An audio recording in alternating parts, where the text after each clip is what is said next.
इस कहानी में सिर्फ 3 कैरेक्टर है, मैं यानी वाइफ, मेरे हस्बैंड और उनकी प्रेमिका। कैरेक्टर सुनकर ही आपको अंदाजा हो रहा होगा कि यह कितनी मजेदार कहानी है।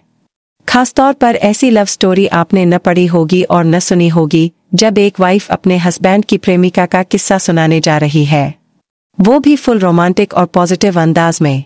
सबसे पहले मैं यानी वाइफ आपको अपना इंट्रोडक्शन देती हूँ। मेरा नाम विधि है। इस कहानी में दूसरे अहम कैरेक्टर यानी मेरे हस्बैंड का नाम देव है और कहानी के तीसरे पर सबसे खास कैरेक्टर, जिसकी वजह से कहानी में तमाम ट्विस्ट टर्न आए, जिसकी वजह से इस कहानी का जन्म हुआ, वो एक प्रेमिका है जिसके कैरेक्टर के ऊपर से आगे पर्दा उठेगा। कहानी की शुरुआत देव से करते हैं। देव से मेरी शादी को अभी सिर्फ 1 साल हुआ है। हमारी अरेंज मैरिज है। मैं बनारस से हूँ, देव मेरठ से। वह मेरठ की चौधरी चरण सिंह यूनिवर्सिटी में मैथ के प्रोफेसर हैं। देव के और मेरे फादर आपस में बड़े गहरे दोस्त हैं। सच तो यह है कि देव के फादर को मैं बचपन से पसंद थी और वो कई साल से चाहते थे कि मेरी और देव की शादी हो। देव सुंदर भी थे और होनहार भी, इसलिए शादी में किसी तरह की न कोई प्रॉब्लम होनी थी, न हुई। सच तो यह है कि शादी के बाद देव ने मुझे जितना प्यार दिया, मैं निहाल हो गई। मुझे लगा ही नहीं कि वो अरेंज मैरिज है। सब कुछ लव मैरिज जैसा था। हम हनीमून के लिए उत्तराखंड की पहाड़ियों में गए और वहां हमने खूब एंजॉय किया।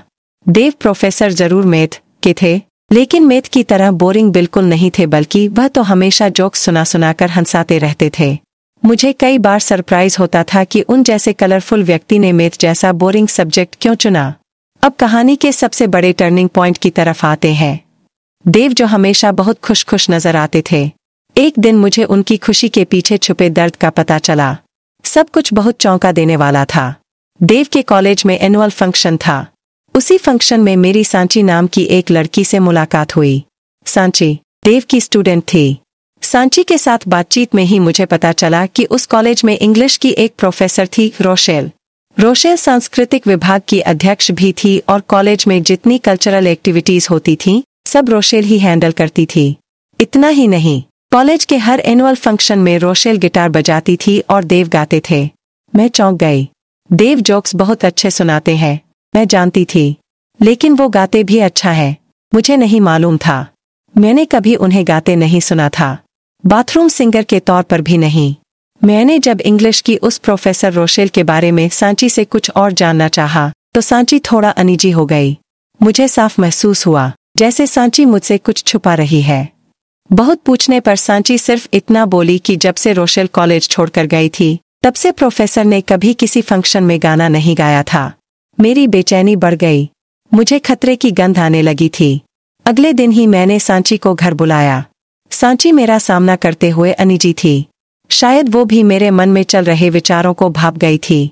देव घर पर नहीं थे।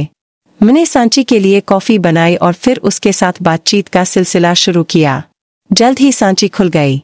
उसने प्रोफेसर को कुछ भी न बताने की कसम लेकर मुझे जो बताया, वह चौंका देने वाला था। दरअसल देव और रोशेल एक दूसरे से बहुत प्यार करते थे। उनकी लव स्टोरी पूरे कॉलेज में फेमस थी। कॉलेज के सब स्टूडेंट तो उनके प्यार के किस्से बड़े चटखारे लेकर बयान करते थे। वह दोनों कॉलेज में लव बर्ड के नाम से मशहूर थे। फिर उन दोनों ने शादी क्यों नहीं की, मैंने बेचैनी से पूछा। ज्यादा तो मैं नहीं जानती, बस कॉलेज में यह अफवाह थी। सांची थोड़ा हिचकिचाते हुए बोली कि प्रोफेसर साहब के फादर ने उनका रिश्ता आपके साथ जो पक्का कर दिया था, यही वजह रही उस संबंध के टूटने की। प्रोफेसर साहब अपने फादर की बहुत रेस्पेक्ट करते थे, इसलिए उन्होंने कभी उन्हें भी रोशेल के बारे में नहीं बताया। बस उसके बाद रोशेल मैम कॉलेज छोड़कर चली गई थीं। अब कहाँ है रोशेल? वह नोएडा के प्रियदर्शिनी कॉलेज में शिफ्ट हो गई थीं। लेकिन उन दोनों के प्यार के टूटने से पूरा कॉलेज दुखी था। मैं सन्न रह गई। देव सचमुच बहुत अच्छे इंसान थे। उन्होंने मुझे कभी इस बात का एहसास तक नहीं होने दिया था कि वह कभी किसी और से प्यार करते थे। रोशेल को पूरी तरह भुलाकर उन्होंने मुझसे सच्चा प्यार किया। एकाएक मैं खुद को अपराधी महसूस करने लगी, जो उन दोनों के प्यार के बीच में आ गई थी। शाम को देव आए। वो हमेशा की तरह बड़े खुश थे। मेरे लिए वो नई साड़ी लाए थे। आते ही उन्होंने मुझे हग किया। फिर फौरन मुझे वो नई साड़ी पहनकर दिखाने को कहा। मुझे जोक्स भी सुनाए।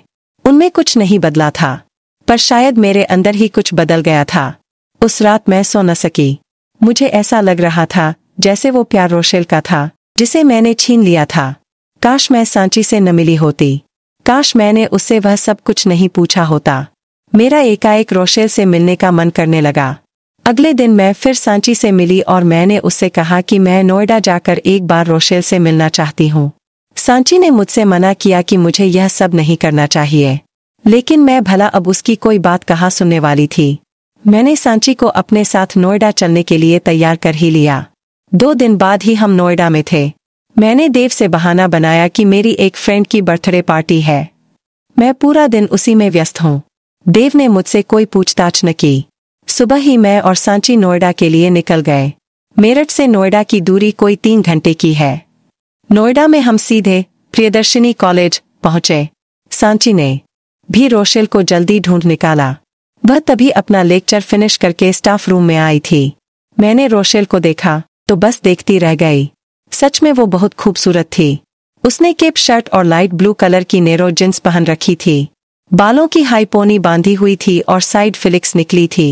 वह बात करते करते बीच बीच में हंसती थी तो उसकी साइड फिलिक्स उसके गालों को छू जाती। सांची को देखते ही वो पहचान गई और उससे बड़ी गर्मजोशी के साथ मिली। आखिर सांची ने 2 साल इंग्लिश रोशेल से पढ़ी थी। सांची से मिलते ही रोशेल ने पूछा कि उसकी पढ़ाई कैसी चल रही है। उसके बाद सांची ने रोशेल से मेरा इंट्रोडक्शन भी कराया। सांची ने बताया, मैं प्रोफेसर की वाइफ विधि हूँ।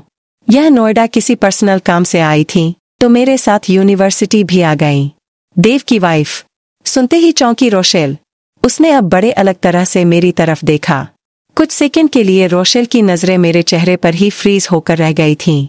मैंने सांची से आपकी बहुत तारीफ सुनी थी। मैंने ही उस मौन को तोड़ा, इसलिए आपसे मिलने से खुद को रोक नहीं पाई। ऐसी कोई बात नहीं, वह मुस्कुराई, लेकिन उसकी मुस्कुराहट छनी हुई थी। तारीफ के लायक तो आप हैं। मैं कुछ न बोली, लेकिन उसके बाद हम दोनों के बीच बातचीत का जबरदस्त सिलसिला शुरू हो गया। बात करते करते बीच बीच में उसके बालों की फिलिक्स उसके चेहरे पर आ जाती तो वह और खूबसूरत लगने लगती। वह जैसे भूल गई थी कि मेरे साथ सांची भी है। जल्द ही हम दोनों अच्छे दोस्त बन गए। रोशेल फौरन मुझे और सांची को अपने घर ले गई और हमें लंच कराया। घर बहुत साफ सुथरा और करीने से सजा हुआ था। घर की दरोंदीवार और कर्टस के कलर रोशेल के क्लासिक टेस्ट को बयान कर रहे थे। तब तक शायद उसे यह मालूम नहीं था कि मैं उसके और देव के प्रेम प्रसंग के बारे में कुछ जानती हूँ। हम दोनों तो आपस में यूं घुल मिल गए थे जैसे बचपन की बिछड़ी 2 सहेलियां हों। मैं जब उसके घर से विदा हुई तो मैंने उसे भी मेरठ आने का इन्विटेशन दिया। वैसे भी 2 दिन बाद मेरी फर्स्ट मैरिज एनिवर्सरी थी। मेरठ आने के नाम वह फिर थोड़ा अनिजी हो गई, लेकिन जब मैंने उसे प्रेशर दिया तो वह मान गई।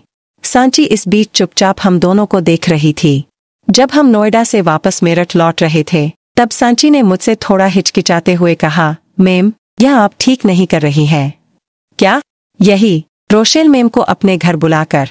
प्रोफेसर और रोशेल मैम जब इतने टाइम बाद फिर आपस में मिलेंगे तो मैं सब समझती हूँ। मेरी आवाज में गंभीरता थी। सच कहूँ सांची, जब से मुझे यह बात पता चली है मुझे लग रहा है कि जैसे मैं अपराधी हूँ।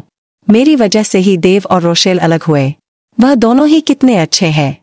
अगर उन दोनों की शादी हुई होती तो वह कितने खुश रहते।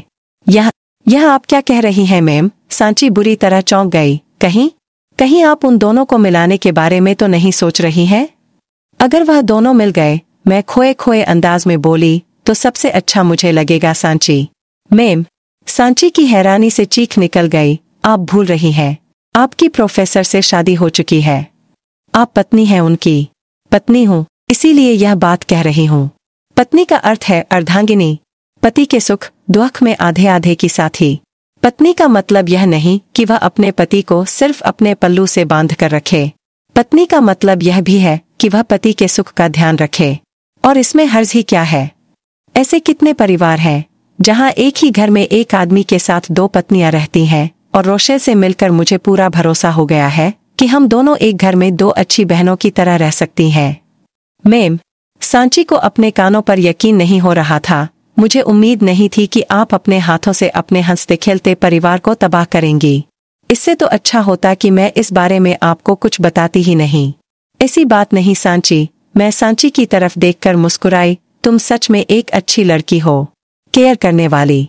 लेकिन मुझे मेरे एक सवाल का जवाब दो। तुम्हारे प्रोफेसर ने मुझे आज तक हर खुशी दी, मुझसे उतना ही प्यार किया जितना वह शायद रोशेल से करते। मुझे कभी इस बात का एहसास तक नहीं होने दिया कि उनकी जिंदगी में कोई और लड़की भी थी। उन्होंने अपने पति होने का फर्ज पूरी तरह निभाया, लेकिन आज जब मुझे पता चला है कि उनकी जिंदगी में कोई और लड़की थी, तो तुम ही बताओ, एक पत्नी होने के नाते मेरा क्या फर्ज है? मैं अपनी मांग में जो सिंदूर भर रही हूँ, गले में जो मंगलसूत्र पहन रही हूँ, उस पर किसी और का पहला हक था। तो क्या एक अच्छी पत्नी होने के नाते मेरा फर्ज नहीं कि मैं अपने पति को उस लड़की से मिलाऊं?